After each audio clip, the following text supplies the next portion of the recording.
Olympics ಆರಂಭ ಆದಾಗಿನಿಂದಲೂ ಒಂದಲ್ಲ ಒಂದು ವಿವಾದಗಳು ಕೇಳಿ ಬರ್ತಾನೆ ಇದೆ. ಹಿಜಾಬ್ ಧರಿಸಿದ್ದ ಕ್ರೀಡಾಪಟುಗೆ ಉದ್ಘಾಟನಾ ಸಮಾರಂಭದಲ್ಲಿ ನಿಷೇಧ ಹೇರಿದ ಪ್ರಕರಣ ಪ್ರಪಂಚದಾದ್ಯಂತ ಭಾರಿ ಸದ್ದು ಮಾಡಿತ್ತು. ಈಗ ಅದರ ಬೆನ್ನಲ್ಲೇ ಮಹಿಳಾ ಬಾಕ್ಸರ್ ಎದುರು ಪುರುಷ ಬಾಕ್ಸರ್ನ ಕಣಕ್ಕಿಳಿಸಿರೋ ಆರೋಪ ಕೇಳಿಬಂದಿದೆ. ಈ ವಿವಾದವಂತೂ ಭಾರೀ ಚರ್ಚೆಗೆ ಈಗ ನಾಂದಿ ಹಾಡಿದೆ. ಮಹಿಳಾ ಬಾಕ್ಸರ್ ವಿರುದ್ಧ ಪುರುಷ ಬಾಕ್ಸರ್ ಕಣಕ್ಕೆ. ಬಾಕ್ಸಿಂಗ್ ರಿಂಗ್ನಲ್ಲಿದ್ದದ್ದು ಅವಳಲ್ಲ, ಅವನು.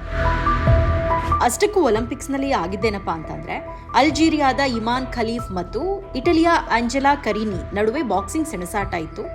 66 ಕೆಜಿ ವಿಭಾಗದ ಫ್ರೀ ಕ್ವಾರ್ಟರ್ ಫೈನಲ್ ಪಂದ್ಯದಲ್ಲಿ ಇವರಿಬ್ಬರು ಮುಖಾಮುಖಿಯಾದರು. ಈ ಮ್ಯಾಚ್ ಕೇವಲ 46 ಸೆಕೆಂಡ್ ಅಲ್ಲಿ ಮುಗದೆ ಹೋಯಿತು. ಕಾರಣ, ಪಂದ್ಯದ ಆರಂಭದಲ್ಲೇ 25 ವರ್ಷದ ಕರೀನಿ ಅವರ ಮುಖಕ್ಕೆ ಖಲೀಫ್ ಬಲವಾಗಿ ಗುದ್ದಿತ್ತು. ಇದರಿಂದ ಅವರ ಮುಖಕ್ಕೆ ಬಲವಾದ ಪೆಟ್ಟು ಬಿದ್ದಿತ್ತು. ಹೀಗಾಗಿ ಕೂಡಲೇ ಕರೀನಿ ತನ್ನ ಟ್ರೈನರ್ ಜೊತೆ ಮಾತನಾಡಿ ಸ್ಪರ್ಧೆಯಿಂದ ಹಿಂದೆ ಸರಿದ್ರು. ಅಷ್ಟೇ ಅಲ್ಲ, ಇಮಾನ್ ಖಲೀಫ್ ಹೆಣ್ಣೇ ಅಲ್ಲ, ದೈಹಿಕವಾಗಿ ಪುರುಷನ ಲಕ್ಷಣಗಳನ್ನ ಹೊಂದಿರೋ ಖಲೀಫ್ ಅವರಿಗೆ ಸ್ಪರ್ಧೆಗೆ ಅವಕಾಶ ಮಾಡುವುದಕ್ಕೆ ಅವಕಾಶ ಕೊಟ್ಟಿದ್ದೇ ತಪ್ಪು ಅನ್ನೋ ವಾದವನ್ನ ಮಂಡಿಸಿದ್ಲು. ತಮಗಾದ ಅನ್ಯಾಯವನ್ನ ಬಾಕ್ಸಿಂಗ್ ರಿಂಗ್ನಲ್ಲೇ ಹೊರಹಾಕಿದ ಅಂಜೆಲಾ ಕರೀನಿ ಅಲ್ಲೇ ಕಣ್ಣೀರಿಟ್ರು. ಅಂಜೆಲಾ ಪಂದ್ಯವನ್ನ ಬಹಿಷ್ಕರಿಸಿದ ಬೆನ್ನಲ್ಲೇ ಖಲೀಫ್ ಅವರನ್ನ ವಿನ್ನರ್ ಅಂತ ಘೋಷಿಸಲಾಯಿತು. ಯಾರು ಈ ಖಲೀಫ್? 25 ವರ್ಷದ ಇಮಾನ್ ಖಲೀಫ್ ಜನ್ಮತಃ ಹೆಣ್ಣೆ. ಆಕೆಯಲ್ಲಿ ಟೆಸ್ಟೊರಾನ್ ಅಂದ್ರೆ ಶರೀರ ಲಕ್ಷಣ ತೋರಿಸೋ ಒಂದು ಹಾರ್ಮೋನ್ ಒಂದು ಮಟ್ಟ ಜಾಸ್ತಿ ಇದೆ. ಹೀಗಾಗಿ ಆಕೆ ದೈಹಿಕವಾಗಿ ಗಂಡಸಿನಂತೆ ಕಾಣ್ತಾರೆ. 2021ರ ಟೋಕಿಯೋ ಒಲಿಂಪಿಕ್ಸ್ನಲ್ಲಿ ಖಲೀಫ್ ಆಡಿದ್ರು. 2022ರ ವಿಶ್ವ ಬಾಕ್ಸಿಂಗ್ ಚಾಂಪಿಯನ್ಶಿಪ್ನಲ್ಲಿ ಬೆಳ್ಳಿ ಗೆದ್ದಿದ್ರು. ಇನ್ನು ಕಳೆದ ವರ್ಷ ದೆಹಲಿಯಲ್ಲಿ ನಡೆದ ಮಹಿಳಾ ಬಾಕ್ಸಿಂಗ್ ವಿಶ್ವ ಚಾಂಪಿಯನ್ಶಿಪ್ನಲ್ಲಿ ಇನ್ನೇನು ಫೈನಲ್ ಆಡಬೇಕು, ಆಗ ನಿಷೇಧಕ್ಕೊಳಗಾಗಿದ್ರು. ಈಗ ಈ ರೀತಿ ವಿವಾದ ಆದಮೇಲೂ ಒಲಿಂಪಿಕ್ ಸಮಿತಿಯವರಿಗೆ ಬಾಕ್ಸಿಂಗ್ ಆಡೋದಕ್ಕೆ ಅವಕಾಶವನ್ನ ಕೊಟ್ಟಿದೆ. ಇದು ಅಂತಾರಾಷ್ಟ್ರೀಯ ಮಟ್ಟದಲ್ಲಿ ದೊಡ್ಡ ಮಟ್ಟದ ವಿವಾದವನ್ನೇ ಸೃಷ್ಟಿ ಮಾಡಿದೆ. ಮಹಿಳಾ ಬಾಕ್ಸರ್ ವಿರುದ್ಧ ಪುರುಷ ಬಾಕ್ಸರ್ ಸ್ಪರ್ಧೆ ಅನ್ನುವ ಆರೋಪ ಕೇಳಿಬಂದಿದೆ.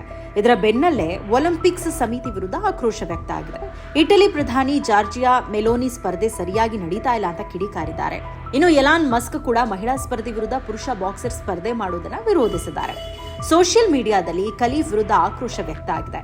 ಸಾಮಾನ್ಯ ಮಹಿಳೆಯರು XS ಕ್ರೋಮೋಸೋಮ್ಗಳನ್ನ ಹೊಂದಿರ್ತಾರೆ, ಖಲೀಫ್ XY ಕ್ರೋಮೋಸೋಮ್ಗಳನ್ನ ಹೊಂದಿದ್ದಾರೆ ಅಂತ ನೆಟ್ಟಿಗರು ತಮ್ಮದೇ ಆದಂಥ ರೀತಿಯಲ್ಲಿ ವಿಮರ್ಶೆ ಮಾಡ್ತಿದ್ದಾರೆ.